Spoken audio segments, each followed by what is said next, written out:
కార్తీక శుద్ధ విదియను భక్తులు విలక్షణ పర్వదినంగా భావిస్తారు. ఈ రోజును యమద్వితీయ, పుష్పద్వితీయ, కాంతిద్వితీయ, భ్రాతృవిదియ వంటి అనేక పేర్లతో పిలుస్తారు. యముడి చెల్లెలు యమున.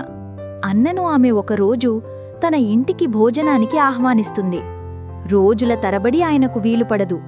ఓ రోజున అర్ధాయుష్కుడైన మార్కండేయుడి ప్రాణాన్ని హస్తగతం చేసుకునేందుకు యముడు పాశాలతో వెళతాడు. అప్పుడా బాలభక్తుడు మహాశివుణ్ణి శరణు వేడుకుంటాడు. స్వామి, త్రిశూలం తీసుకుని యముడి వెంట పడటంతో ఆయన తన చెల్లెలి ఇంటికి వెళ్లి తలదాచుకుంటాడు.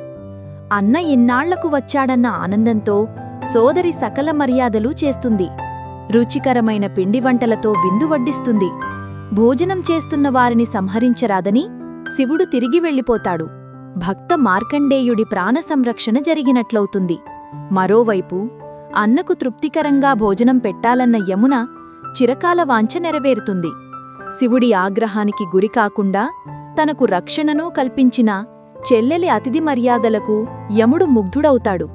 ఆమెను ఏదైనా వరం కోరుకొమ్మంటాడు. ఈ రోజున చెల్లెలి ఇంటికి వెళ్లి ఆమె చేతి వంట తినే సోదరుడికి నరకలోక వాసం లేదా అపమృత్యు దోషం కలగరాదని యమున కోరుతుంది. ఆయన పరమానందభరితుడవుతాడు. ఏటా కార్తీక శుద్ధ విదియనాడు ఇంటికి వచ్చి ఆమె చేతివంట తింటానని వరం ప్రసాదిస్తాడు. ఇదే రోజున తన సోదరి ఇంట ఏ సోదరుడు భోజనం చేస్తాడో అతడికి ఎటువంటి భయమూ ఉండదంటూ యముడు అనుగ్రహిస్తాడు. నీవు కోరిన విధంగా వరమిస్తున్నాను, అంతేకాదు సోదరుడికి ఈ రోజున తన చేతితో వండి వడ్డించే స్త్రీ సౌభాగ్యవతి అవుతుంది అని చెల్లెలి ప్రేమపూర్వకమైన వీడ్కోలు పొంది యముడు తిరిగి వెళ్తాడు. యమునకు యముడికి గల ఈ అపురూప అనురాగబంధమే యమద్వితీయ పేరుతో అద్వితీయ పర్వదినంగా ఖ్యాతి పొందింది.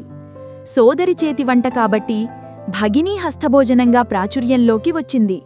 తోబుట్టువు ఇంట్లో భోజనం చేసినప్పుడు సోదరుడు ఆమెకు చీర, పసుపు, కుంకుమ, పూలు, పండ్లు, ఇతర కానుకలిచ్చే సాంప్రదాయమూ ఉంది. పలువురు నేడు చంద్రుడికి అర్ఘ్యప్రదానం చేస్తారు. అంతకుముందు కార్తీక శుద్ధ పాడ్యమి పూజలందుకున్న బలి ఇప్పుడు వీడ్గోలు పొంది పాతాళానికి వెళతాడని విశ్వసిస్తారు. ఇదే పర్వదినాన యముడితో పాటు చిత్రగుప్తుడు కూడా మహిళల పూజలందుకుంటాడు. ఈ రోజు చేసే దానధర్మాల కారణంగా విశేష పుణ్యఫలం ప్రాప్తిస్తుంది. ఈ పర్వదిన ప్రత్యేకతను స్మృతి కౌస్తుభం, చతుర్వర్గ చింతామణి వంటి గ్రంథాలు విపులీకరించాయి. ఈ యాంత్రిక యుగంలో కుటుంబ సభ్యుల మధ్య పరస్పర అవగాహన, సంబంధ బాంధవ్యాలు క్రమక్రమంగా సన్నగిల్లుతున్నాయి. వాటిని తిరిగి నెలకొల్పడానికి, పునరుద్ధరణ ద్వారా భారతీయ కుటుంబ వ్యవస్థ వెలుగొందేలా చెయ్యడానికి ఇటువంటి పండుగలు దోహదపడతాయి. ఆర్థిక బంధాల్ని ఆర్ద్రపూరితంగా మార్చేవి, అందరూ ఒకరినొకరు ప్రేమపూర్వకంగా పలకరించుకోవడానికి వేదికగా నిలిచేవి ఇటువంటి పర్వదినాలే. అనుబంధాలను గుర్తు చేసుకోవడమే కాక రేపటి తరాల వారికి వీటి ప్రాధాన్యం తెలియజేయాల్సిన అవసరమూ ఎంతో ఉంది. ఇవన్నీ పెద్దలు ఆశించి ఉపదేశించినవి.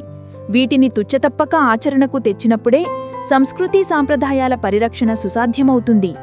అన్నా చెల్లెళ్ల పండగ అనగానే మనందరికీ ముందుగా గుర్తువచ్చేది రక్షాబంధనం.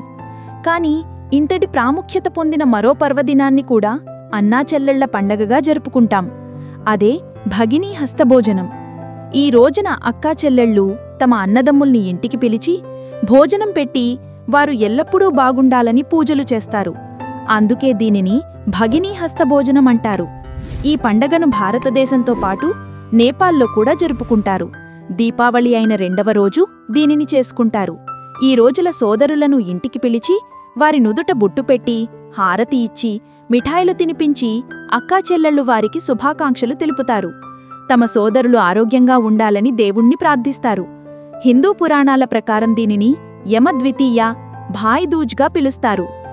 ఈ రోజున పురుషులు తమ సోదరి చేతి భోజనం తింటే అపమృత్యు భయాలు తొలగిపోతాయి.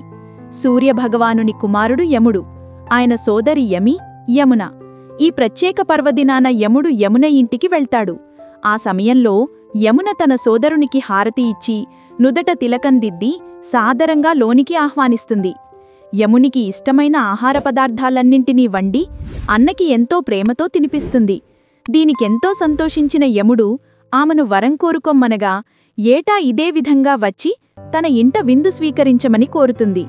అలాగే అంటూ యముడు వరమిస్తాడు. ఆ పర్వదినాన సోదరి చేతి వంట తిన్నవారికి అపమృత్యు భయం ఉండదని అభయమిస్తాడు. ఈ విధంగా దీపావళి తర్వాత వచ్చే రెండవ రోజును భగినీ హస్తభోజన పర్వదినంగా జరుపుకుంటారు. దీనితో పాటు మరో కథ కూడా ప్రాచుర్యంలో ఉంది. శ్రీకృష్ణుడు నరకాసురుణ్ణి వధించిన తర్వాత నేరుగా తన సోదరుడైన సుభద్ర ఇంటికి వస్తాడు. అప్పుడు సుభద్ర కృష్ణుడికి హారతి ఇచ్చి తిలకం దిద్ది లోనికి ఆహ్వానిస్తుంది. యుద్ధంలో అలసి వచ్చిన అన్నకు ఆప్యాయంగా భోజనం వడ్డిస్తుంది. ఉదయాన్నే సోదరులను ఇంటికి పిలిచి వారితో కలిసి దేవుణ్ణి ప్రార్థించి వారి నుదుట తిలకం దిద్ది హారతి ఇచ్చి వారికి సోదరిమణులు తమ చేతి వండిన ఆహార పదార్థాలను తినిపిస్తారు. హర్యానా, మహారాష్ట్ర తదితర ప్రాంతాల్లో సోదరులు లేనివారు చంద్రుడికి హారతి ఇచ్చి దీనిని నిర్వహిస్తారు.